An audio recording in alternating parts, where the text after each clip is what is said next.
Olá, eu sou o professor Miguel.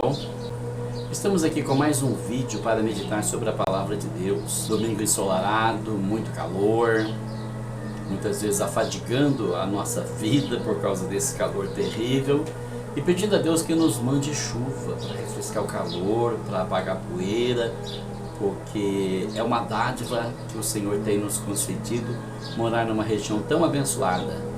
E às vezes eu fico aqui pensando que teria sido daquele povo que passou pela provação de Israel quando o profeta Elias anunciou que não haveria chuva.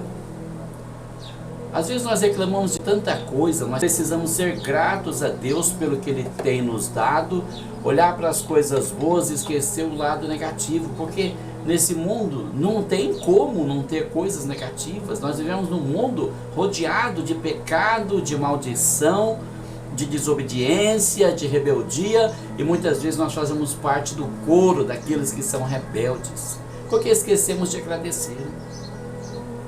Então o meu clamor às pessoas é para que sejam mais gratas, para que olhem para as coisas sempre com um olhar positivo, que vejam o lado bom de tudo que acontece, porque tudo tem um propósito. Como diz Paulo aos Romanos capítulo 8, versículo 28, todas as coisas contribuem para o bem daqueles que amam a Deus, aqueles que são chamados por seu decreto.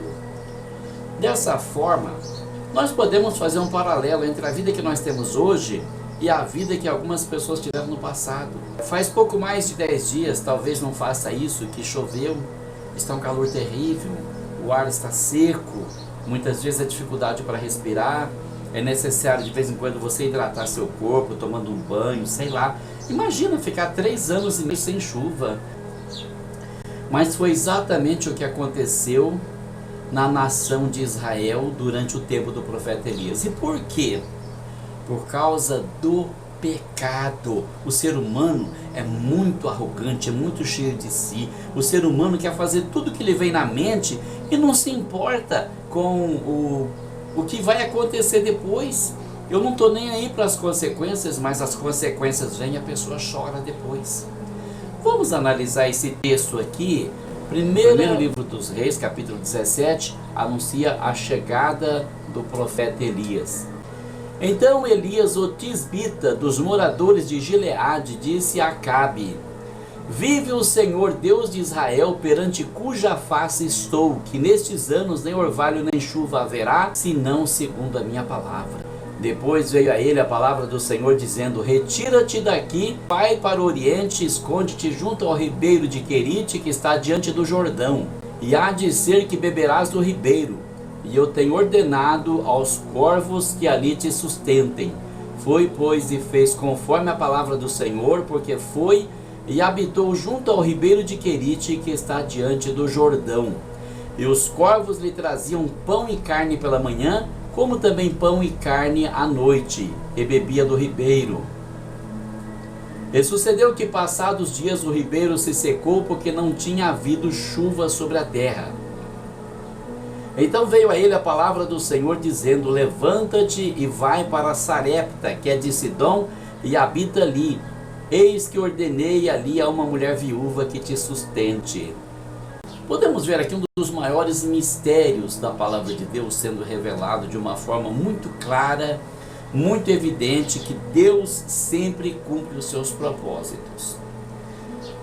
Vamos parar para pensar. Porque houve uma seca de 3 anos e meio, que foi premeditada, porque Deus mandou Elias avisar o rei Acabe. O rei Acabe herdou um trono, se sentiu poderoso, não sabia nada sobre a vida de Davi e sua intimidade com Deus, não sabia nada dos pecados de Salomão, sabia apenas que era rei, sentava no trono, fazia o que queria, mandava e não pedia, e se casou com uma mulher estrangeira, a Jezabel. Era idólatra, ela tinha uma outra religião, ela não conhecia as Escrituras. E quando ela ouviu falar das Escrituras, ela não quis saber. Ela quis preservar a religião dos seus pais. Ela adorava Baal, ela adorava Astarote, ela adorava outros deuses que eram chamados de Baalins. E eu quero dizer uma coisa: A idolatria, ela começa quando você coloca as pessoas na frente de Deus, seja o pai, seja a mãe, seja o marido, seja a esposa, seja o filho, seja quem for. A idolatria não é só uma imagem. A idolatria de Acabe começou quando ele pôs Jezabel em primeiro lugar, antes de Deus. Deixou a palavra de Deus de lado, deixou de cumprir o que foi ensinado para ele desde a infância, para dar atenção para Jezabel, para fazer o gosto de Jezabel. E Jezabel, o que ela fez? Assim que ela sentiu que tinha todo esse poder, ela mandou matar os profetas do Senhor para eles parar de pregar contra a religião dela. Porque isso machuca as pessoas, né? Falando mal da minha religião, onde você vê uma coisa dessa, você não precisa defender o sagrado se defende. Você não precisa brigar, não precisa se ofender, não precisa criar caso porque alguém falou da sua religião. Se a sua religião é verdadeira, se o seu Deus é o verdadeiro, ele vai se defender. Ele não precisa que você odeie as pessoas, ele não pede isso, ele pede amor, ele pede humildade, ele pede para você ouvir o que as pessoas têm para dizer. Mas Jezabel era turrona, queria ser sempre a certa, não dava o braço a torcer. E o que aconteceu? Aquele poder na mão dela virou uma bomba atômica. Destruiu os altares do Senhor, mandou matar os profetas do Senhor, de tal forma que não tinha nenhum profeta ali que Deus usasse. Deus levantou Elias, não se sabe de onde, quem era o pai, quem era a mãe. A Bíblia não fala da genealogia dele, só fala que chamou Elias, disse: Elias, vai diante de Acabe e profetiza para ele que não vai ter chuva e não vai ter nenhuma gota de orvalho ou de sereno, porque eu vou mostrar para eles que eu sou Deus. Elias fez o que Deus mandou e Deus disse: agora você vai lá para o ribeiro de Querite. Eu mando os corvos levar pão e carne e você toma água do ribeiro. E Elias ficou ali junto àquele ribeiro, deve ter construído uma cabana, ficou por ali. De manhã os corvos traziam pão e carne no bico. E à tarde também. Ser profeta não é fácil, né? Mas ele comia, se saciava, tomava água do ribeiro e aguardava que a palavra de Deus se cumprisse. Ficava à disposição do Senhor, como muita gente hoje não consegue ficar à disposição do Senhor. Fica à disposição de tudo, faz qualquer coisa, menos ficar à disposição do Senhor. Faz tudo para a sua vida, trabalha em 2, 3 empregos, corre atrás do seu sonho, busca ser feliz, mas não fica à disposição do Senhor, nem um instante. Muitas vezes não tem tempo nem para Deus, nem lembra dele, quanto mais fala dele. Ainda tem aqueles espertos que dizem que é pecado ficar falando em Deus toda hora. Pecado é esquecer dele, pecado é não lembrar dele, pecado é não ser grato por tudo que você tem, por tudo que você é.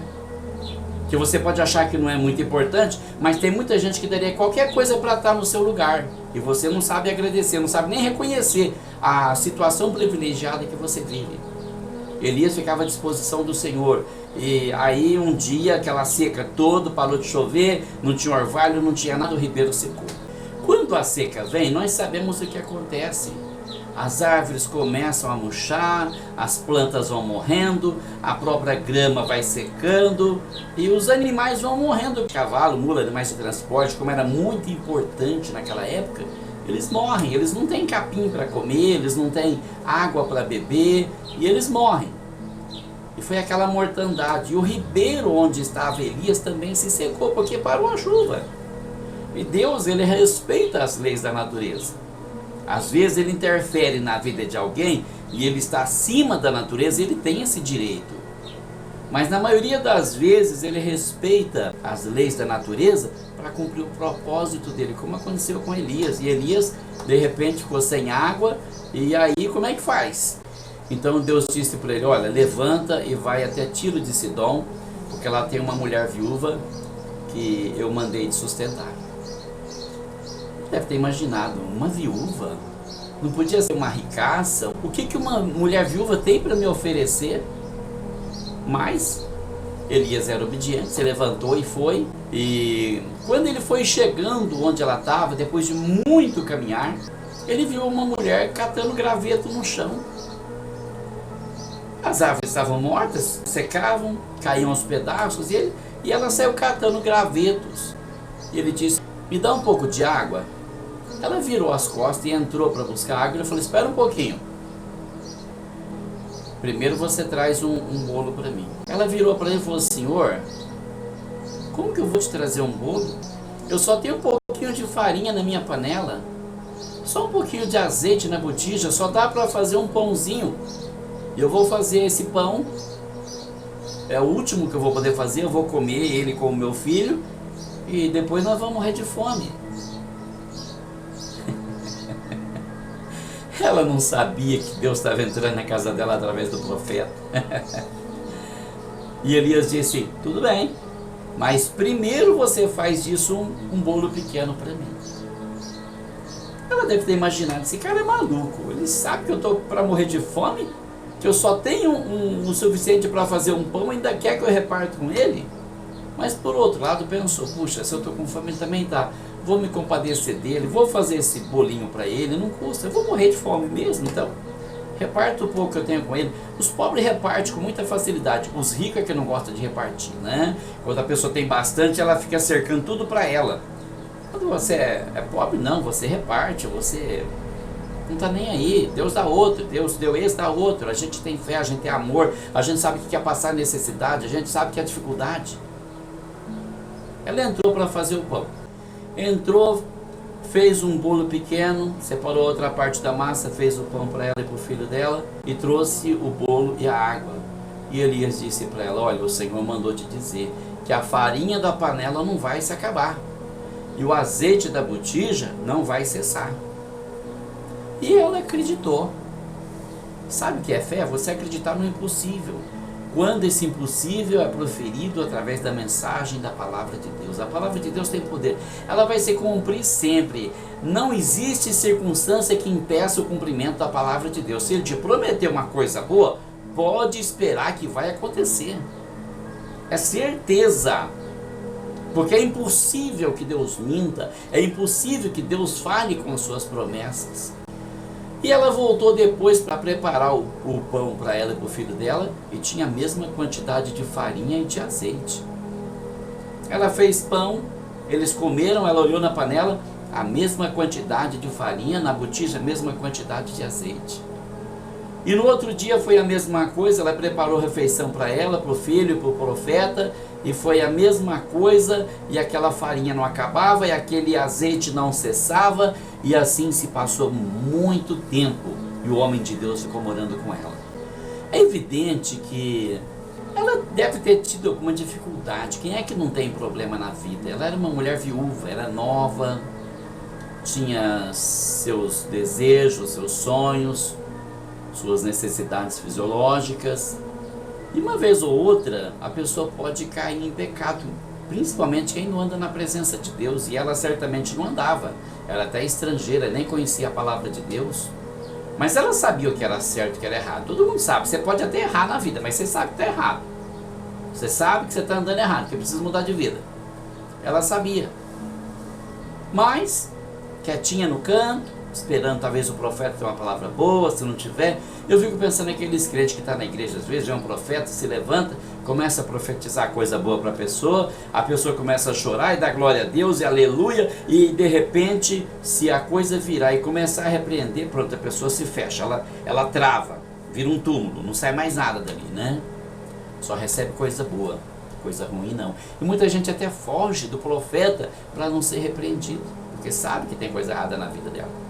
E não se conserta, porque se você sabe que tem coisa errada e você se conserta, tudo bem, mas quando você sabe que está errado e continua no erro, isso aí é um problema muito sério, muito difícil mesmo.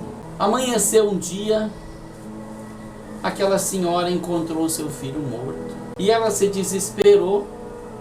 Por que o meu filho morreu? Ficou doente à noite, infartou, sei lá, morreu, acabou, tudo que eu tinha na vida eu perdi.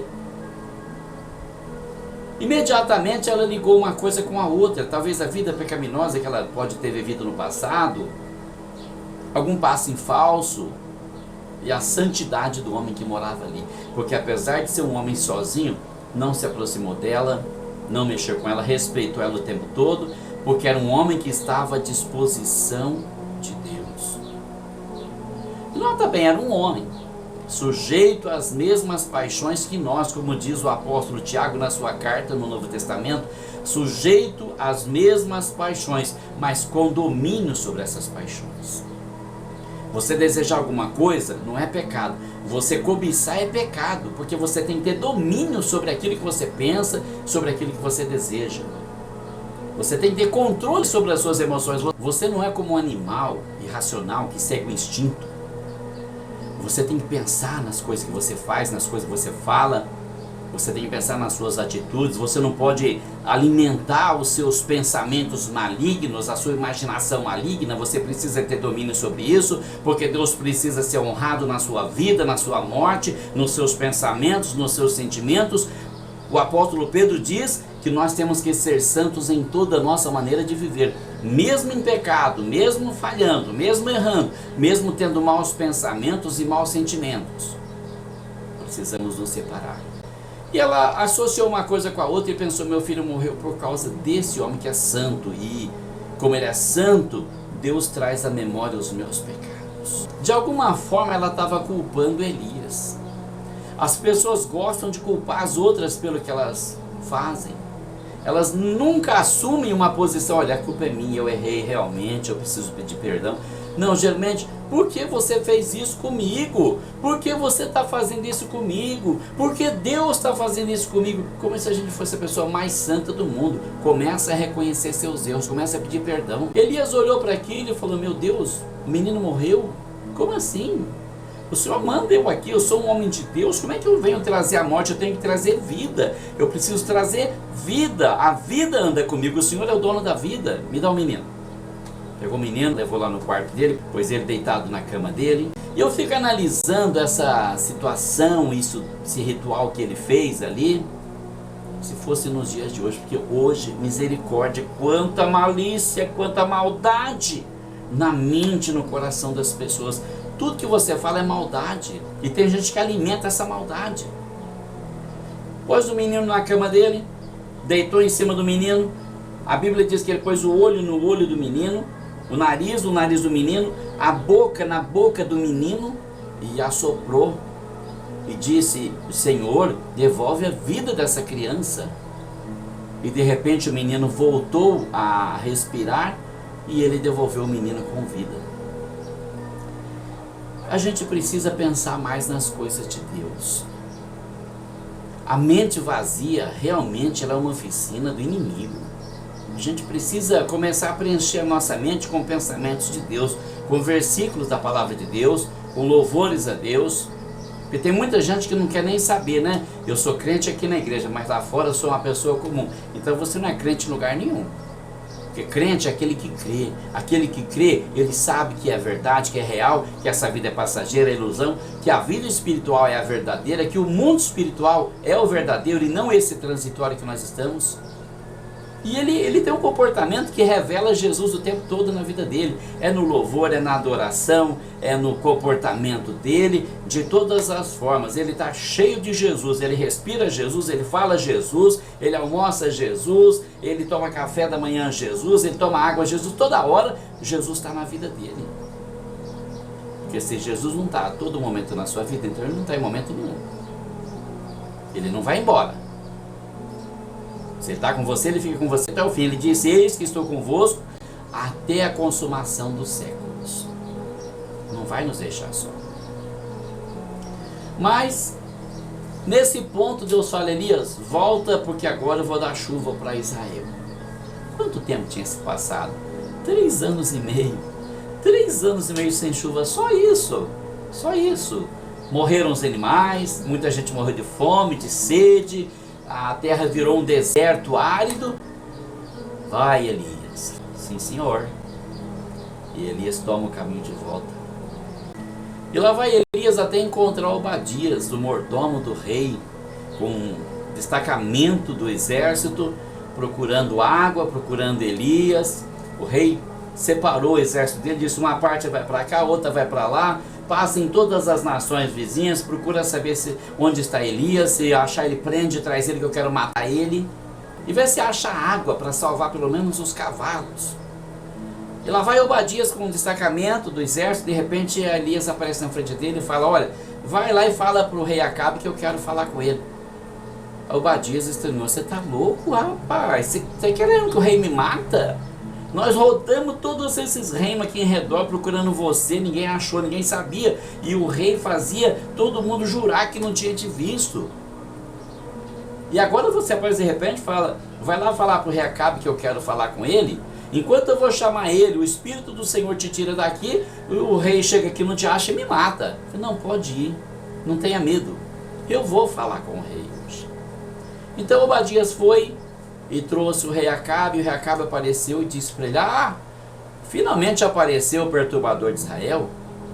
Por que o errado sempre quer estar certo? Porque ele sempre quer ter razão. Ele apareceu querendo ser o herói da nação. Como muita gente, a gente vê aí, esses políticos corruptos aí, esse povo da esquerda, essa esquerda nojenta que tem no Brasil, essa esquerda demoníaca, fazendo tudo contrário aos ensinamentos da palavra de Deus, aparece com uma pinta de herói, querendo ser os salvadores da pátria. E ele apareceu desse jeito. Você é o perturbador de Israel. E ele disse, eu não, você e a sua mulher, com as feitiçarias e as prostituições dela, que tem perturbado Israel. Israel está passando esse drama por causa do pecado de vocês. É consequência, porque não acontece uma tragédia dessas se não for por causa do pecado. É consequência. E ele falou, mas tudo bem, fica tranquilo, porque o Senhor mandou eu vir aqui, porque vai mandar chuva sobre Israel. Menos mal, né? Então vamos ver o que você vai fazer. Você vai orar? Não, você vai reunir todo o povo lá no Monte Carmelo, que eu tenho um trabalho para fazer que o Senhor mandou. Depois ele vai dar chuva. Traga todos os profetas de Baal. Nós vamos oferecer um sacrifício. Também não relatou o que ia fazer, porque se relatasse, certamente o rei não teria permitido. Depois se encontraram no Monte Carmelo. O rei Acabe trouxe 450 profetas de Baal e 400 profetas de Azera. E eles se reuniram ali, o povo em volta do monte, observando. E Elias disse, olha, vocês são 450 profetas de Baal, eu sou apenas um. Nós vamos fazer o seguinte, nós vamos trazer o holocausto, vamos oferecer ao Senhor, mas nós não vamos pôr fogo, nós vamos invocar a Deus, nós vamos orar, e aquele que for o Deus verdadeiro vai responder a nossa oração com fogo. Eles disseram, tudo bem, se você acredita que o seu Deus faz isso, o meu também faz. Confiantes, não? Estavam confiantes que o Deus deles era o verdadeiro. O apóstolo Paulo, na sua carta aos Coríntios, diz da seguinte forma, porque se o nosso evangelho está encoberto, para os que se perdem está encoberto, nos quais o Deus deste século cegou os entendimentos dos incrédulos, para que não lhes resplandeça a glória do evangelho de Cristo. A pessoa tem certeza que aquilo é real, aquela religião é verdadeira, aquilo tudo é certo, ele está no caminho certo, até chegar na porta do inferno e dizer, meu Deus, onde que eu errei? E Deus vai lhe dizer, como Jesus disse em Mateus capítulo 22, versos 29, errais não conhecendo as Escrituras e nem o poder de Deus. Por isso vós errais muito, por não conhecer as Escrituras. No Evangelho de João, em uma certa ocasião, Jesus faz a seguinte declaração, eu vim em nome de meu Pai e vós não me aceitais. Se outro vier em seu próprio nome, a esse aceitareis. Aceitaram Baal, Azera, os Baalins, toda a porcariada que a Jezabel trouxe, e foi bem recebido. A palavra do Senhor não tinha valor nenhum naqueles dias. E estava ali um louco, o profeta Elias, tentando convencer o povo de que eles estavam no caminho errado. Mas Elias era um homem consagrado. Elias era um homem que estava à disposição de Deus. Ele era fraco, sim, como homem, mas ele contava com o poder de Deus. E Deus sempre fala. Deus fala sempre. Nós é que não damos importância, não afinamos o nosso ouvido para ouvir a voz de Deus, mas Ele está sempre falando de uma forma ou de outra. Deus sempre tem uma testemunha para nos alertar, esse caminho está errado, isso que você está fazendo está errado, você precisa mudar de vida, você precisa prestar mais atenção na palavra de Deus, você precisa se vitimizar menos, você precisa renunciar, que é o que Jesus pede de nós. Aquele que quiser vir após mim, negue-se a si mesmo, tome a sua cruz de cada dia e siga-me. Enfim, eles prepararam um altar Elias disse: vocês podem oferecer o holocausto primeiro. Pegaram um carneiro, mataram ele, partiram em pedaços, puseram sobre o altar e ficaram ali orando, clamando, como se fossem orar a Deus. Olha só, o diabo é um grande mímico. Já afirmou isso um certo pensador numa ocasião, que ele é um mímico porque ele imita as coisas de Deus, e as pessoas que ele engana, ele leva as pessoas a imitar as coisas de Deus também. Então você encontra muitas religiões que falam em Deus, falam no nome de Jesus, lê a Bíblia, mas não segue o que está escrito nela, não presta atenção, não observa, não obedece, sabe? E estão orando, cantando louvores, falando em línguas estranhas, profetizando. E algumas têm até cura. Uma forma de imitar a Deus, porque o diabo tem poder. Ele não tem o mesmo poder de Deus, lógico, obviamente. Mas ele tem um certo poder que lhe foi dado e não lhe foi tirado quando ele caiu. Ele tem esse poder, então ele usa esse poder para enganar as pessoas, porque ele é mau, ele é perverso, ele não quer ir sozinho para a condenação, ele quer arrastar o máximo de pessoas possível com ele. E eles estavam ali, orando e clamando: Baal, manda fogo, coça no altar, Baal, Baal. E a Bíblia ensina que eles pegavam aquelas lancetas, se retalhavam, pingava sangue deles mesmos em cima daquele holocausto, e eles clamavam e choravam e gritavam, e nada, porque o diabo só fala quando Deus permite. O poder de Deus está acima de qualquer poder, é incomparável. E Deus disse: agora, diabo, você cala a tua boca, porque agora quem vai falar sou eu. E ele ficou bem quietinho, não pôde fazer nada. E o povo lá clamando, e foi chegando meio-dia, o dia passando, o povo já desesperado, cansado de esperar para ver alguma coisa e nada. E Elias falou: bom, agora é a minha vez. Primeiro ele consertou o altar do Senhor que estava quebrado ali, pegou o carneiro, degolou, colocou em cima do altar, repartiu em pedaços, trouxe a lenha, colocou ali para queimar o holocausto. E depois ele pediu para o pessoal trazer água. Vão ali no ribeiro, tragam água. E o pessoal começou a trazer água, ele pegava água, jogava em cima do holocausto, molhava a lenha, a água escorria pelo altar, e ele fez um rego de terra em volta do altar, e foi jogando água, até encher aquele rego de terra ficar cheio de água. Ficou cheinho. Vamos ler o trecho aqui? E ele disse o seguinte: ó Senhor, Deus de Abraão, de Isaque e de Israel, manifeste-se hoje que tu és Deus em Israel, e que eu sou teu servo, e que conforme a tua palavra fiz todas estas coisas. Responde-me, Senhor, para que este povo conheça que tu és o Senhor Deus, e que tu fizeste voltar o seu coração atrás. Então caiu o fogo do Senhor e consumiu o holocausto e a lenha e as pedras e o pó, e ainda lambeu a água que estava no rego. O que vendo todo o povo, caíram sobre os seus rostos e disseram: só o Senhor é Deus, só o Senhor é Deus. As pessoas precisam ver milagre para acreditar. Mas muitas vezes Deus não faz milagre porque Ele quer que nós tenhamos fé. Fé é crer no impossível. Fé é crer no invisível, naquilo que você não consegue ver, que você não enxerga. Foi o que Jesus disse para Tomé quando encontrou ele e disse: põe a mão nas minhas chagas, no meu lado furado, e creia, Tomé. Seja um crente e não um incrédulo. E quando Tomé viu aquilo, caiu de joelhos e disse: meu Senhor e meu Deus. Jesus disse: tu creste porque tu viste, mas felizes aqueles que não virem e crerem. Então ele espera que nós creiamos na sua palavra, porque a sua palavra é fiel. A sua palavra não falha, ela jamais falhará.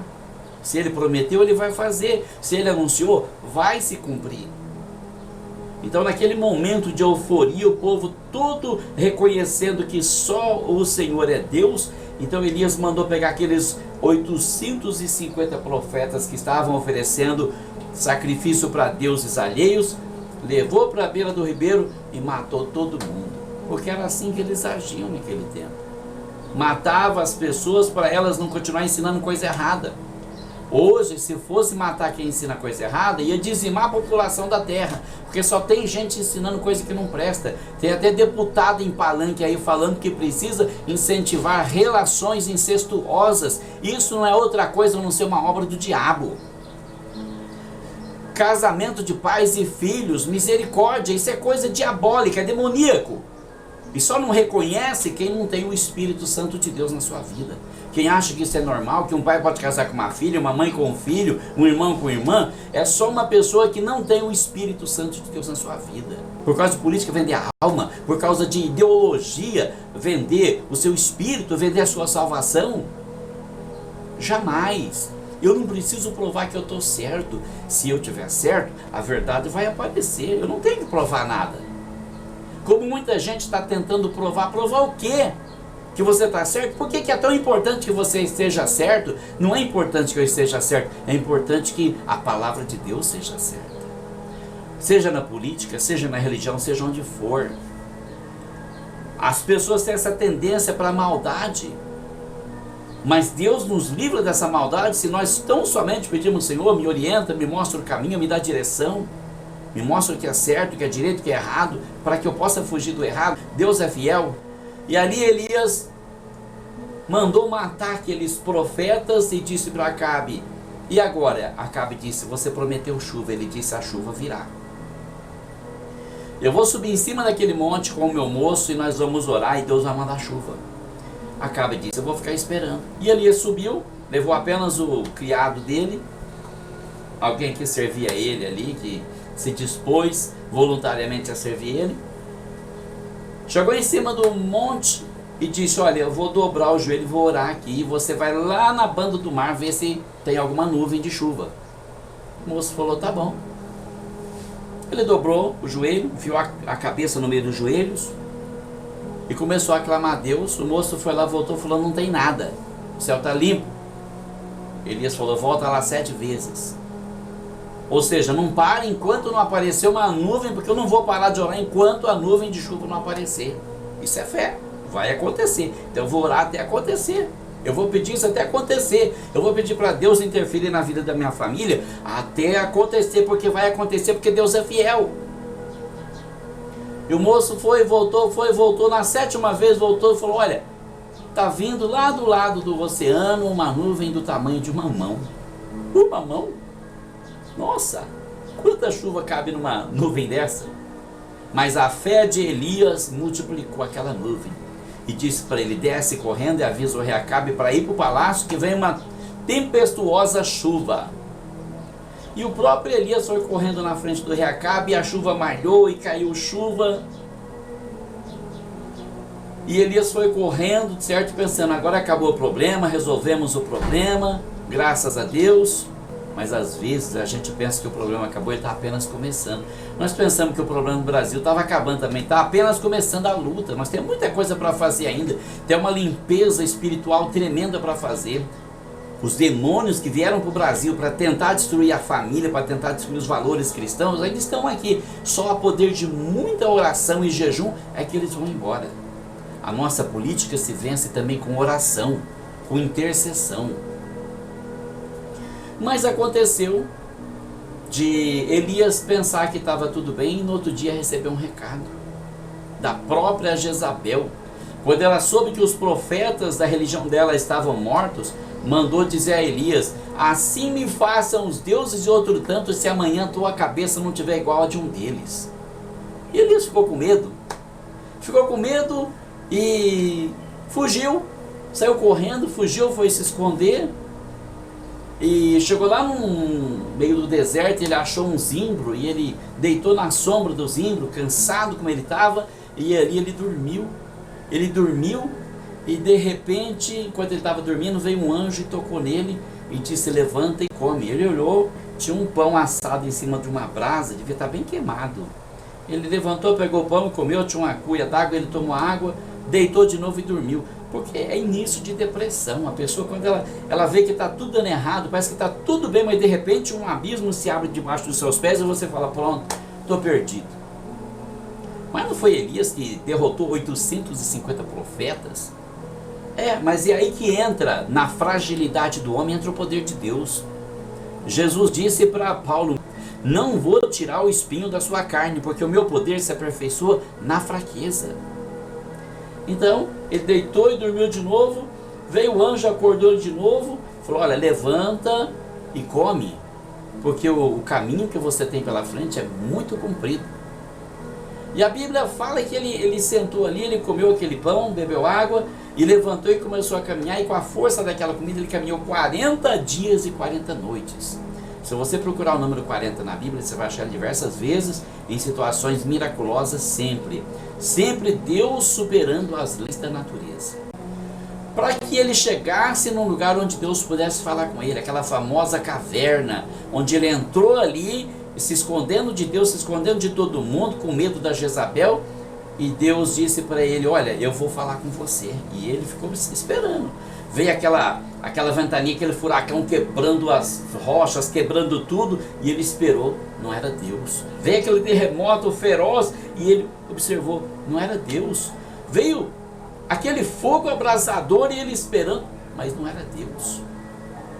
Ele ficou observando. De repente uma brisa mansa e suave veio e falou com ele, e Deus estava na brisa. Nem sempre Deus vem no terremoto, né? Tem gente que chega na igreja e quer que haja um terremoto e quer que todo mundo se mobilize. Irmão, enquanto eles estão olhando para você, eles estão comendo a ração que você está dando para eles.